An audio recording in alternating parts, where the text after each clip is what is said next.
whenever there's attention to something, you have the good actors and you also have the bad actors. The bad actors. I want to create solutions which help people. Be this person I want to be in the future. I have to follow this path. Seeing their lifestyle, the type of lifestyle that I want. Africa's blank canvas. Paint your dreams. Welcome to today's episode. Today I'm joined by Louis. Louis is CEO of Maringo app, a social media which is making moves in the industry. How are you doing, Louis? Yeah, good afternoon, man. Yeah, it's nice. It's a pleasure to be here. Thank you for having me on this podcast today. It's nice to have you, yeah?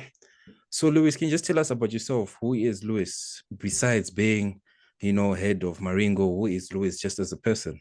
So, a little bit about myself, I guess. I like to consider myself like a massive technology enthusiast. I'm kind of diverse, like a bit of a jack of all trades when it comes to the tech. Just my general personality. Just to start, but I think another passion I have is I'm very passionate about the development of Africa, particularly the tech infrastructure. A lot like not just pertaining to just the tech sector, but also like finance, energy. Like I'm a big advocate for. And this stems from my background and my upbringing. I've spent a lot of time traveling all through Africa, so I'm very passionate about seeing Africa as a whole, kind of develop and go through that kind of technological progression, so to speak. I think we're on the same mission. Yeah, that's the same thing that drives this podcast, just getting people in Africa to see their true value. Can you tell us more about your background, how you grew up, where you grew up, how you went through life and stuff like that? Any challenges or how you overcame those challenges? Yeah, so a little bit about myself. So I'm actually Nigerian by birth. So I was born in Nigeria. I lived there for about 10 years. And I made my first move from Nigeria to Kenya. So my dad was in the United Nations, still is in the United Nations. So it made him travel countries quite a bit. So that was what led to me making the first move from Nigeria to Kenya. I stayed in Kenya for about 4 years, where I went to sort of like middle school. So about year 7, just up until like after year 10.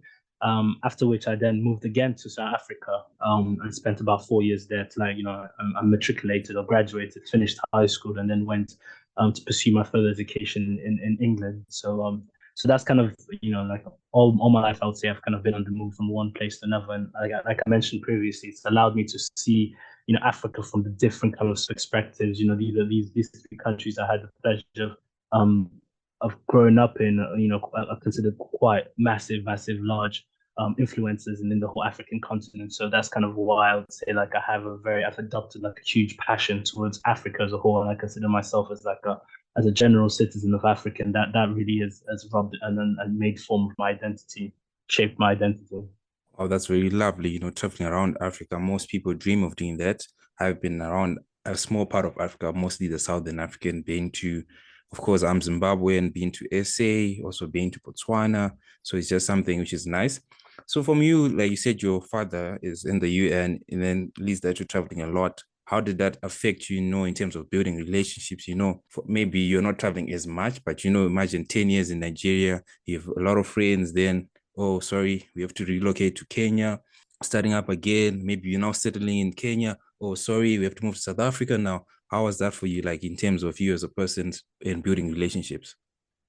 Prior to even moving, changing first from Nigeria to Kenya, we changed schools quite a lot. So, we changed like cities within Nigeria already. So, I would say I'm no stranger to kind of moving. So I'm the last of three essentially. So I have two other siblings. So like one brother and one sister. And I think it was quite interesting because right from a young age, we moved a lot. And that kind of meant, changing schools, changing kind of cities. And particularly, like I mentioned, the first big move, it's a massive culture shock, moving from Nigeria, like a West African kind of culture, to like now in the East African, very, very different. And so I feel when it first happened, I became a bit more used to it. I think it was a bit shocking. But then over time, I think that really shaped a lot of my, I think a big part of my identity is being very adaptable. And it's not about, some would say, in fact, my girlfriend would say that it's kind of rubbed me in a bad way because I don't like to deep dig my roots really deep because of that, that fear of obviously having to move. But I think that what evolved from that was that it was a new form of friendships, a new style of friendship um, because I went to international schools and all the kids in the schools kind of were of similar kind of I would say situations where their families were also either diplomats or expatriates of some sorts. They also kind of had to move very frequently. So you'd be talking about, they're no strangers to staying in short in period, like different regions for short periods of time. But that kind of, that formed a good foundation of friendship because, a lot of the kids in the schools kind of had a similar kind of background, and even till this day, I made really good friends, and like it's really beautiful because like I said, I'm currently based in the UK, but I have friends in London who used to go to school with me when I was in Nigeria. I have friends in school in London who kind of went to school with me in Kenya, and it's friends from South Africa who are now here in England. So it's that kind of um everyone kind of travels and everyone kind of moves a lot, and so you end up kind of reconvening in very like interesting spaces. So I'll be traveling around the world and I'll find out that it's very very strange encounters because I'll come across a friend of mine that I went to school in like how many years ago, who's currently in some random place in Europe or the likes of. So I think it kind of it was different. I wouldn't say it was better or worse. I think it was a very different kind of experience. Um, Personally, I think my brother and my sister kind of had their own different take on it. I think they didn't like it as much. They would have preferred maybe to kind of like have a stable base and not move around as much. But I kind of warmed up to the idea, and I think I got used to it because I think I was the youngest. So for me, I wasn't as old as them. So when we first moved, I think growing up, that was kind of my experience growing up. So I was a bit more used to it, so to speak. The key word here from your entire conversation I got was adaptability. You had to learn to adapt to the situation. You might not have liked what was happening to you, but it was more like, okay, it has happened. What can we do? How can you make the best of the situation? And I feel like you turned out okay. Of course, yes, there's some remnants of saying maybe you do not want to like build deep roots, like you said. But anyway, it's something that if you feel it doesn't directly affect you, and most people do not seem to be complaining about, I think you turned out just fine. Then on the topic, you said earlier that you're someone who's very tech savvy. You like doing things with tech. When did that introduction into tech happen to you? I think actually from a very young age, probably right about when I was still in Nigeria. I think, funny enough, I got really into cartoons and that kind of that whole sci-fi genre, and that really kind of stimulated my brain to. I remember watching the first Iron Man and really thinking that this was pretty cool. So I think ever since I could imagine, I always wanted to be an engineer. And so, like I said, that's kind of always been aligned towards more the tech side of things. I always like to build things, like as I'm sure my dad and my family would kind of tell you this, like the negative side of that was that I used to break a lot of things in the house, partially because I used to like to understand, I wanted to understand how things work and, try and, dismantle things and then put it back together. I mean, I didn't always succeed with putting it back together. So I always ended up with kind of breaking things, and more than not, that ended up not going very well. But I think as far as I can remember, I think I've always been more technically inclined, and wanted to go down that route. And I think when we first got when we got our first kind of PC in the house, like our first computer, I was definitely kind of the one that really spent loads of hours on it, trying to figure out this new gadget, because you're talking about like maybe 2000, back in 2006, 2007. So like sometime, like, quite far back actually. So, and if you, for those that were probably, Africa, for the kind of upbringing that was quite a big, it was quite a big deal at the time, in Africa, having like a laptop or like a home PC. So I really kind of I started playing around with it, seeing, the possibilities that came with this new technology, and I think that really shaped and influenced, this path that I am on now, to try and understand, like this digital tech, web technical world a lot more, as well as the actual physical, gadget tech side of things as well. Lovely, yeah, lovely. I like how you got into it, especially like you said, from a young age. I can also relate to that, especially on the situation of, dismantling things, saying, okay, if I dismantle it, there's a chance I'll be able to bring it back. Then you see that bring it back is It's hard. I think that's something we can use that to transition into the main topic. Like creating is hard. Let's be honest. We can be honest. Yeah. The creating is very hard. Dismantling something, like you said, is very easy. Breaking something apart is very easy, but assembling it or creating it is very difficult. So we have the situation where we have Maringo. Maringo is the social media.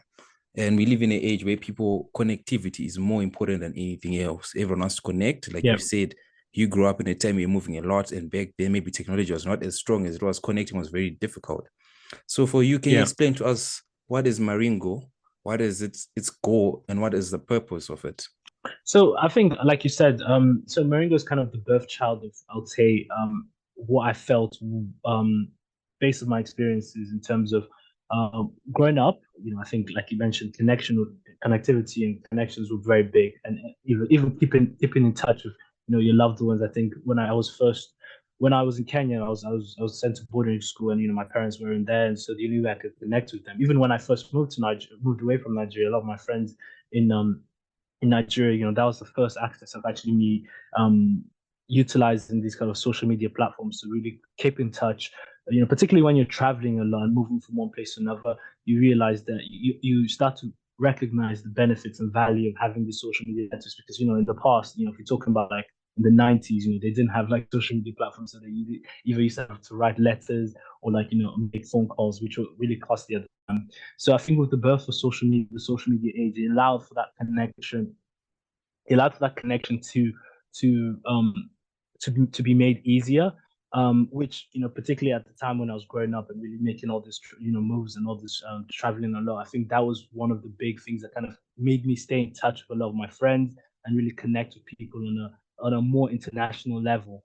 But as social media kind of grew and grew over time, for what it was when it first started, I felt it was a brilliant tool for the people, by the people kind of thing. But now it's kind of transitioned a little bit more into now this kind of corporate entity, which like this multinational, this massive tech giant, are kind of utilizing it as a tool to spread different kind of narratives. Selling. Also, you're basically selling attention to the highest bidder, which I think now it's now being used as it can be weaponized, for those. It can be used as a bad weapon for against the masses, by those who have who's willing to pay the highest buck, essentially. And like you talk about the concept of like farming people's kind of personal data and everything, because this, you talk about these massive tech companies that have access to so much people's data and everything, and what are they actually doing with that? Making loads of money from that and actually not utilizing it for often good means. So I started to notice this from, I'll say, probably around 5-6 years ago, and particularly, and I think that aligning that with my own passion, as I mentioned, for Africa, I felt that like it felt right to kind of like to not only build like a social media platform that Africa could consider as its own, like having like a base, but also like changing the narrative a bit.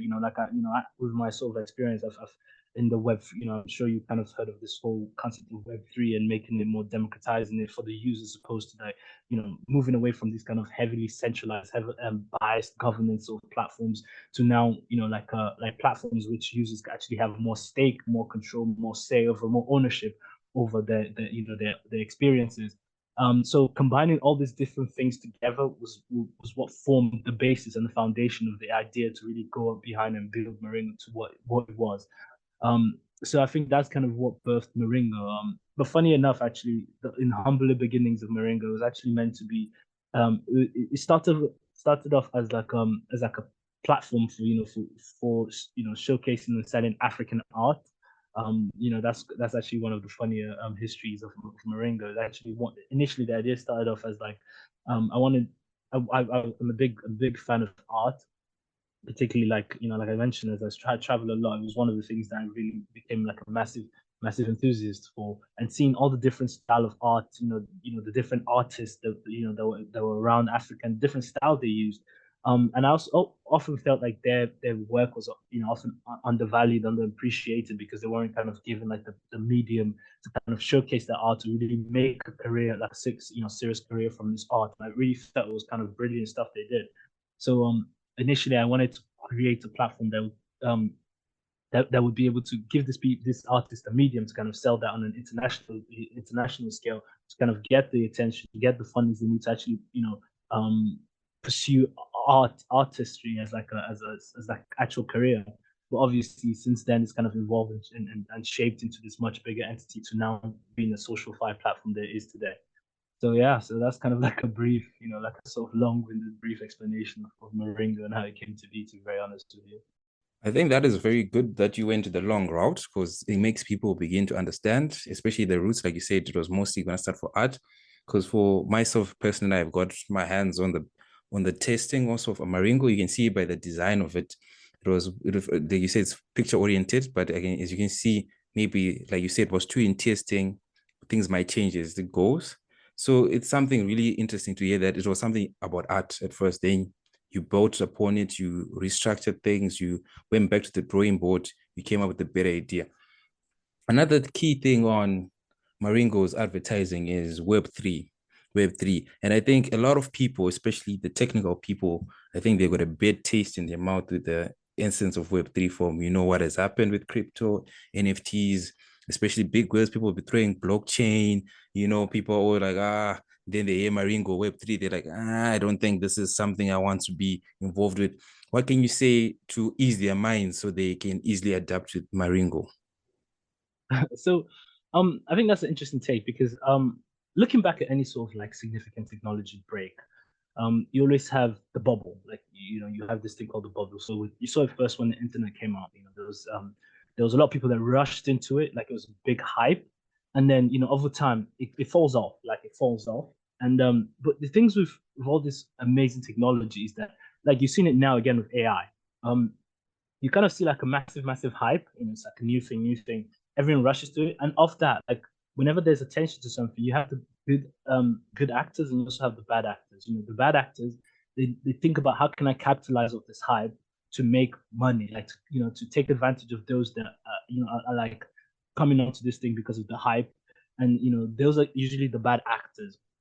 And so you saw with the internet when it first came out, and like you saw with Web3 when it first came out, you saw people were trying to, how could utilizing the hype, going off the hype to kind of, and I'll say people's kind of lack of knowledge of actually what Web3 and the technology, the actually utility and the beauty of the technology, to just kind of con people and to kind of sell these false kind of narratives. You see all these kind of bad crypto projects, all of these pyramid schemes, all of these sort of negative kind of, and you saw it with NFT projects as well. All of these things, which for them it was just a way to kind of scam people and make a quick buck. However, intrinsic to the technology is actually a lot of use. I think it's actually like the nature of the technology serves a massive purpose and advantage, which, if utilized properly, could solve a lot of the issues that we're having on a day-to-day basis.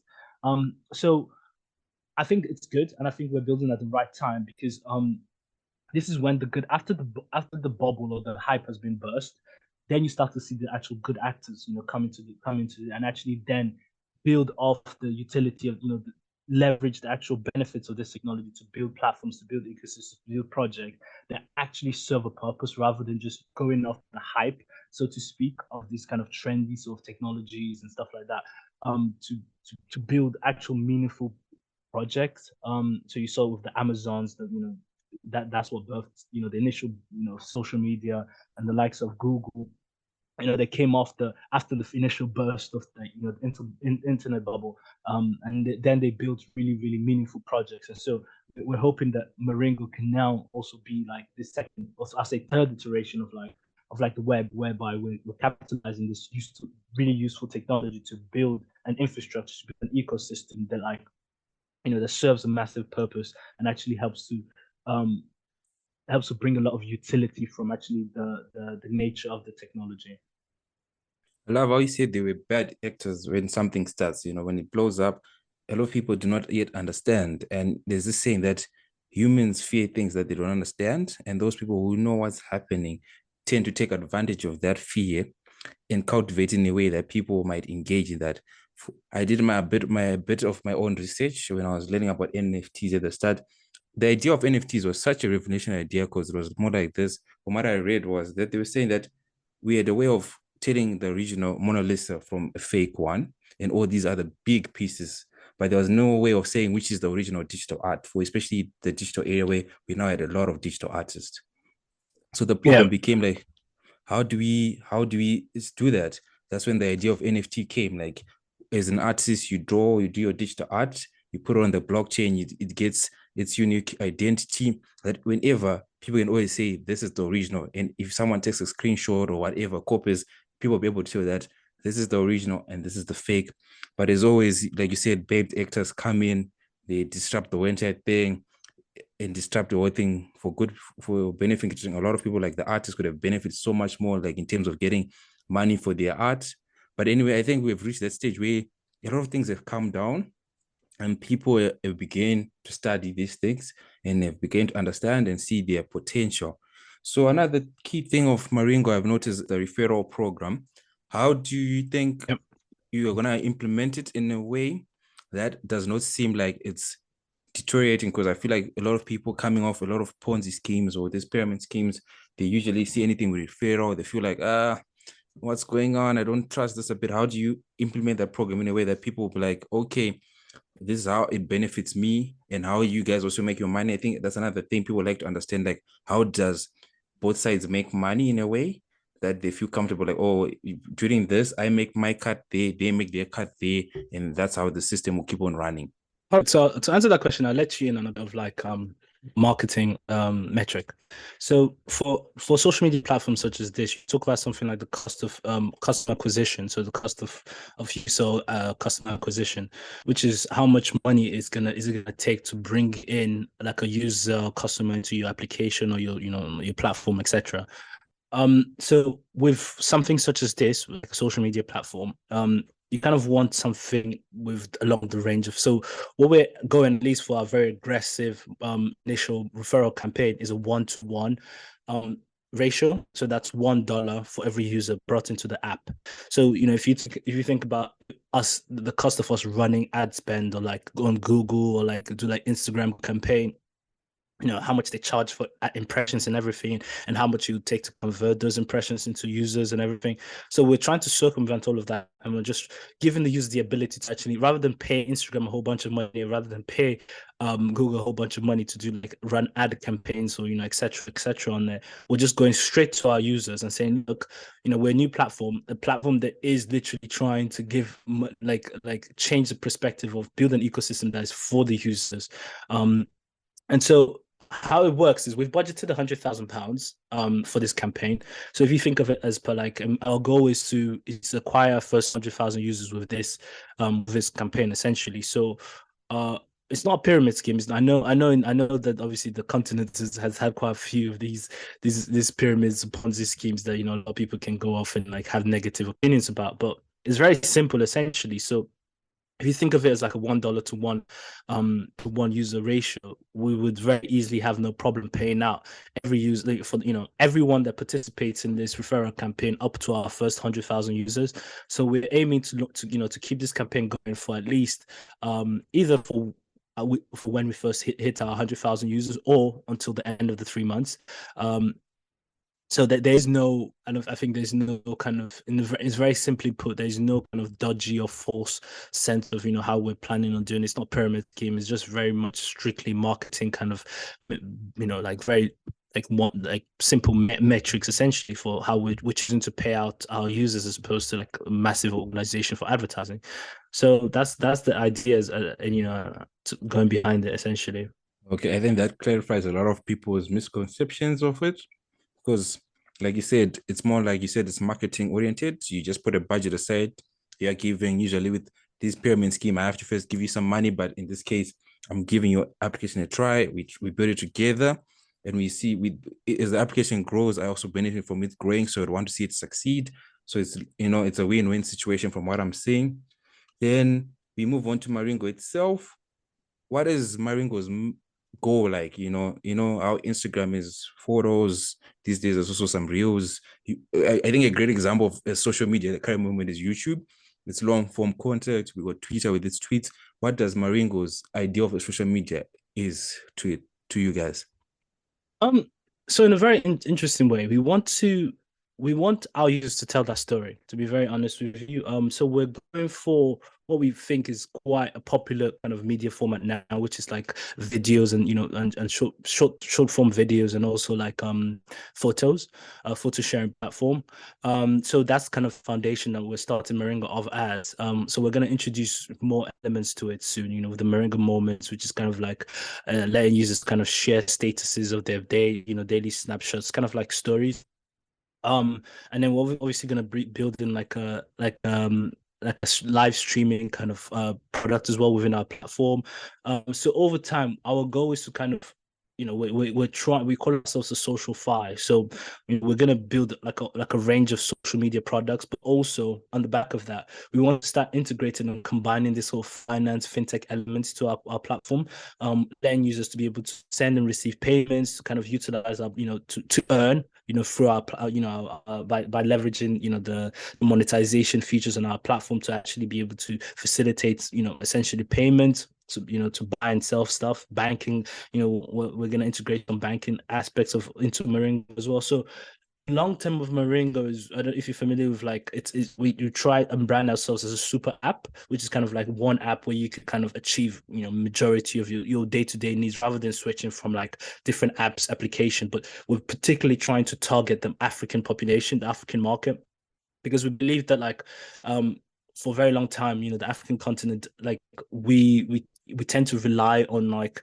applications that weren't really African. So like judging by, I think, trying to niche down into that market, I think we can really build, we can specifically target and build a product that aims to solve the problems of our market, as opposed to trying to go for a general market kind of strategy. But we're trying to hone in down, really prioritize that market as our base. I like the way you said we're building a super app, your all-in-one application. I think that's a lot of people can get gravitated to that, because I think we're all tired of this, where you got your YouTube, you got your TikTok, Snapchat, WhatsApp, Threads, Twitter. There's a picture which is circulating, which is making me laugh. The Threads versus Twitter and Maringo is just they chilling. It's very funny. It's a very funny picture. It's really funny. So I really like the idea you guys are moving with, like, just building it as a super app, and you guys are not really worried about that international market. You're more like, our audience is Africa. We build our base around Africa. Of course, it's gonna be open to anyone to later join, but you guys, your main focus is Africa. So Maringo is a wonderful platform. The key question now, the name. Maringo, where did it come from? What are the roots of that name? So in its nature, actually, I'm sure a lot of, and it's actually coming to my attention that the origin of the name actually stems from Swahili. Like I told you, I spent quite a lot of time in Kenya, and I think that influence. So Maringo actually means, translate, I think, if in the limited way that I kind of used to speak Swahili, it translates to pride. And I think that kind of tells the story of what, of the journey and the transition of Maringo has, and what it actually aims to be as like an application. We're telling a story of, like, we want users to take pride in kind of in that social experience, take pride in themselves, take pride in the continent, whatever kind of that means to the users. So that's the story, that's the revelation that we want to sell to our users, our customers, and the likes of. We want people to have pride in this application, because essentially we're building a platform, and even as part of the beta testers, like, you get to showcase your own input, and so we want people to take pride in this app, because it's like, it's not, we're not looking at it as like a company that owns the app, but rather than like all the users in the app has a stake and has a share within this app, and so they want, it's like they own a percentage of this platform. So we want users to have pride in what we're building, and to be part of that story with us as well. So that was kind of the idea, and that I really liked the name, and I think I felt it was very befitting of kind of what we're trying to build. So all those things combined, is kind of why we went for that name. So I think it's very compelling name, and it's very catchy. And I think it's really sells the idea of the product we're trying to build. What a wonderful name. That is Maringo, pride. And I feel like this is where Africa needs to go. This is where we're actually heading. I see a lot of things in Africa happening. We got you guys with your social media app, people with their game studios, so many animated studios now. Animation is coming from Africa, and I feel like people have decided it's like, okay, it's good to consume, but it's also good to create so other people can consume us, that they can know us, not just knowing us from textbook. Let us show them what we want them to see. And I'm really proud of what you guys and your team are doing. I feel like your marketing is fantastic. I'm seeing you guys engaging. Congratulations on being one of the sponsors on the women's function, which is coming up soon. It's really a milestone. I think that will expose you to a larger place. And I just feel like Maringo is going places. It's all with people sharing that. And I feel like the tactic you chose, the word of mouth, is always the best. The moment I say to someone, try out Maringo, it's better than them seeing an ad on their TikTok or whatever. It's always better with the word of mouth. I want to ask you something. This is a bit more personal. As you said, you have Yeah. someone who's very driven for the improvement of Africa. In your own aspect, what are some things about creating? What can you influence people, like give advice to people who also want to start creating things that also make an impact on a global scale, but they also want to start from home, like, they want to make on Africa, then they go global. What advice would you give people in the same line as you, same mindset, not exactly social media, but they're doing their own things? So I think the very first thing to start is start locally. Because if you look at any of these massive multinational companies, look at Facebook. Like Facebook started as a thing for just for universities, wanted to create a platform for people within universities to communicate with one another. Amazon started as a bookstore. Do you understand? Even Discord started for just gamers, and look at how it progressed to all the platform did. So I think oftentimes a lot of people, I think we like to future scope and think that, oh yeah, trying to start, okay, how can I make this global entity? But it's just about solving like a little problem, because more often than not, you tend to find that if it's a problem that's so significant, even if it's locally, a lot of people will be experiencing that, like in different kind of communities as well. So if you solve a problem locally, chances are in a different community, they also probably having the same kind of problems. And just like that, that's kind of how your product, as you scale, obviously you kind of adapt it to solve more people's problems. And just off that basis, you tend to find it that kind of thing scales, and it's really, before you know, it's like it's multinational, it's continental, and then it becomes international, it becomes a global product, a global phenomenon. So yeah, I think if I would say any kind of advice is just start by solving problems locally, because it's not, I wouldn't advise anyone to kind of imagine problems that that doesn't exist. But don't build a product for the sake of a product, but rather build build solutions to a problem that exists, even though local problems. And then obviously as that scales, so does your product. I think you said it all. I don't think you could have said it any better than that. Start small, solve a problem that people, personally, I think, like you said, it started off as your personal problem. But of course, for everyone there's like almost 1 million people who are similar to you, who also have the same problem. And you start from there. As time goes by, as you build upon that problem and solve that issue, things are bound to happen. You're bound to meet with people you connect with, and it becomes just a domino effect. It just keeps on getting bigger and bigger and bigger. So Louis, Exactly. I would like to say thank you for that. You have explained Maringo. We wish you the best in terms of getting the outreach there. You can see people, the numbers are growing. We're now in 400. We're close to 500 now in the testers. Yeah. And the goal of 100,000 does not seem that far away. At the speed we're moving it, we're bound to reach it by end of year. We'll be there. I think one of the last questions people would want to know is just what can we expect from the future from Maringo and you personally? What's happening? Any plans? What can people expect as you roll out? So we will probably hopefully look to push now our first early to really come out with it, because we're going through this beta testing. We have certain milestones and metrics we want to use, not just for for the users, but also to get our app to a certain quality where we can then release it to public early access. So like I said, I think a big part of Maringo and shaping up Maringo is very reliant on the community, because we really want to get that early stage feedback from the people to help refine our app, help develop it, help like build it and scale it a bit better. So I really like I urge anyone and everyone to kind of, who's interested or we wanted to find out more to really, reach out to the team, reach out to me to get access to the app so we can really have you, participate and also be part of that story that we're trying to build, because that is essentially the idea, that's kind of the goal. The goal is to really build an app that is for the people and by the people. So that's kind of what you should be.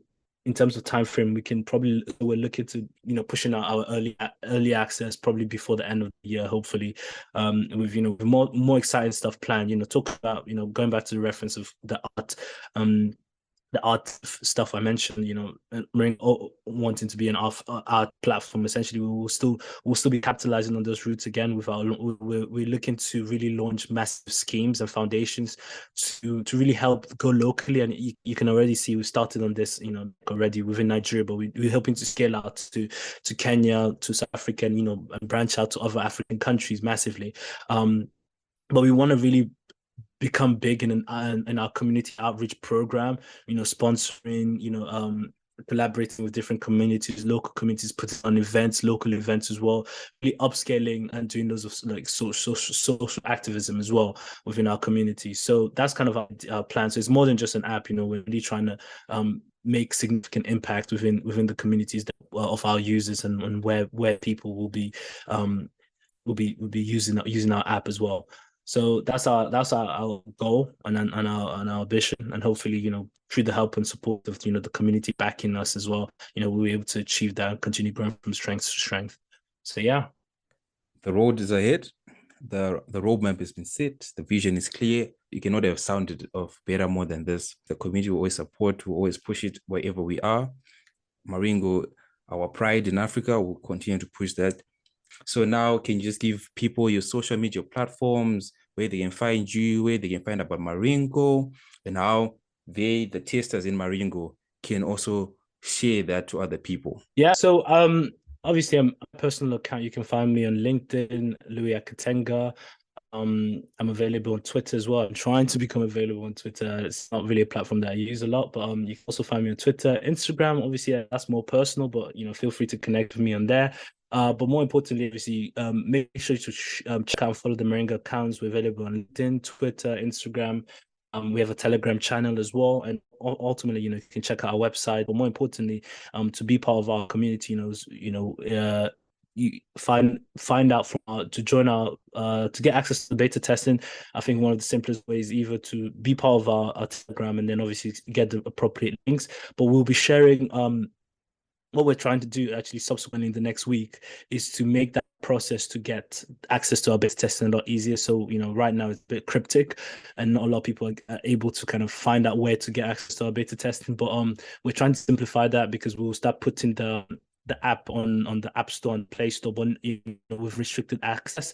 So you still need to be part of our community or get that that private link to download to get access to the app. So, but like essentially our goal is to make it simpler for users to be able to get access to a beta testing and really start playing around the app, get and give it. More importantly, give us feedback. Because I think the most important thing is really to get that feedback as we're building and iterating over this process. And hey, like take part in our referral and affiliate campaign. That's a good way to start earning, to make to capitalize on our platform to really earn money if you're interested in that sort of thing as well. So it's open to anyone at the moment. So only requirement is, hopefully you can patronize us and follow and share, be part of our story essentially. So yeah, so that's it. Thank you so much for having me. And I think it's really humbling that you reached out to me to participate and take part in your podcast. So I look forward to hopefully get invited soon again. And I look forward to seeing your journey as well progress. So we can keep in touch and see how things go. Thank you so much about that. It was always a pleasure of mine. I saw the application, I fell in love with it. I wanted to get more information about it.